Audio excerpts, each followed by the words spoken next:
executive director of the Conservative Institute. The Conservative Institute conducts the New Centurion Leadership Program. This teaches the philosophical and theoretical works that, in Darren Moore's view, have helped to shape the conservative renaissance of the 20th century. He spent years in the business setting, and so he has his foot both in the theoretical, the philosophical, as well as well-grounded in business. He is active in politics at the presidential level and at the gubernatorial level, and we are delighted to have him here today. So Darren Moore will give us our first talk. Darren?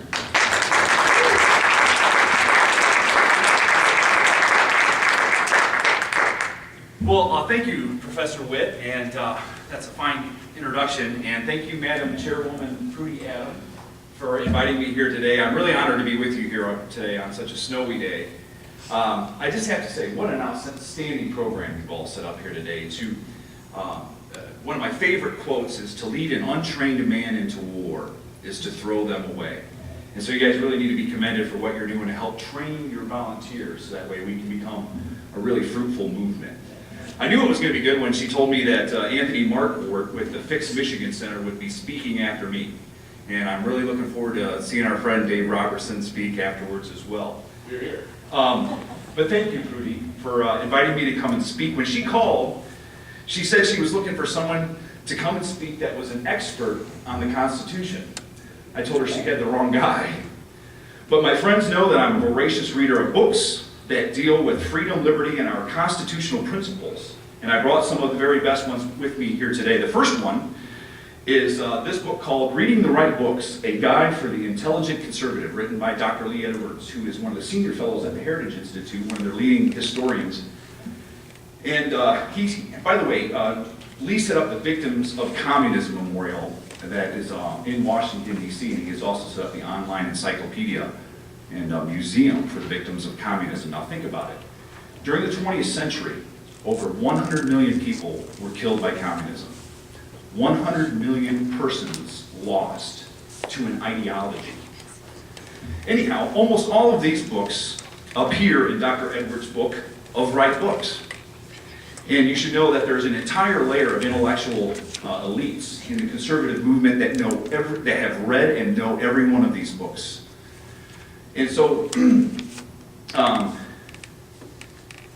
as conservative author C.S. Lewis observed, we have not really read a great book at all if we've read it only once.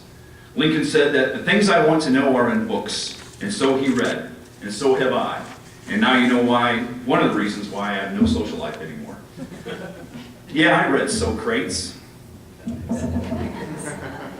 What little talent I may have for politics, it may be an ability to extract and distill down the timeless truths from these timeless books and share them with you in a way that you can fashion them into something that's useful in the field tomorrow. And as I try to do on Facebook, and as I'm going to try to do here tonight, as I do with our organization, we try to share these timeless principles. Hopefully the video will be online as well. There's an old joke that I think I first heard in the Dale Carnegie training program about a professional speaker who said, if you want me to give a 10-minute speech on a subject, I'll need 2 months to prepare. But if you want me to talk for 2 hours, I'm ready now. Oh, how many times that joke came into mind since I began writing this short presentation for you. Its first draft was 5 hours long. In fact, I actually brought another speech that I'd rather be giving to you about the movement progressives and how they're tearing down our Constitution.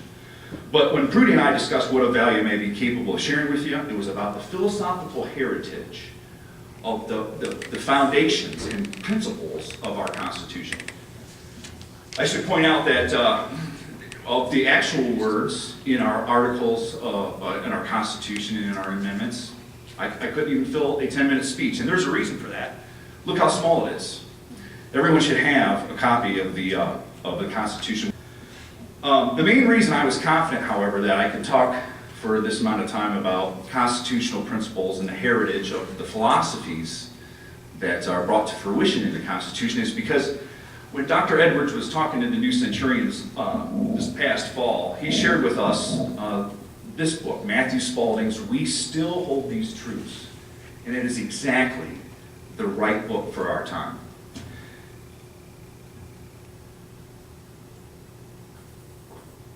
Since I had read and reread this book, I was quite confident that I was going to be able to give you a speech that was going to give you some value that you could be able to take with you. And I noticed that is exactly what Congressman Michelle Bachmann did at CPAC last week. She just picked up this book and read it for 20 minutes and the crowd went nuts. How many of you, first of all, went to CPAC last week? Two people managed to make it. Fortunately, Beck did not steal any of my thunder today. And I promise you there will be no puking, no screaming, and no 12-step programs in my speech today. And I actually know several congressmen who have very viewable public records about how they have been doing a fine job of being the rear guard, the last defense for constitutional principles. So, what's the big idea behind the Constitution? Ideas. Ideas are what can drive a culture. They can drive a civilization. Ideas, as Richard Weaver tells us, have consequences.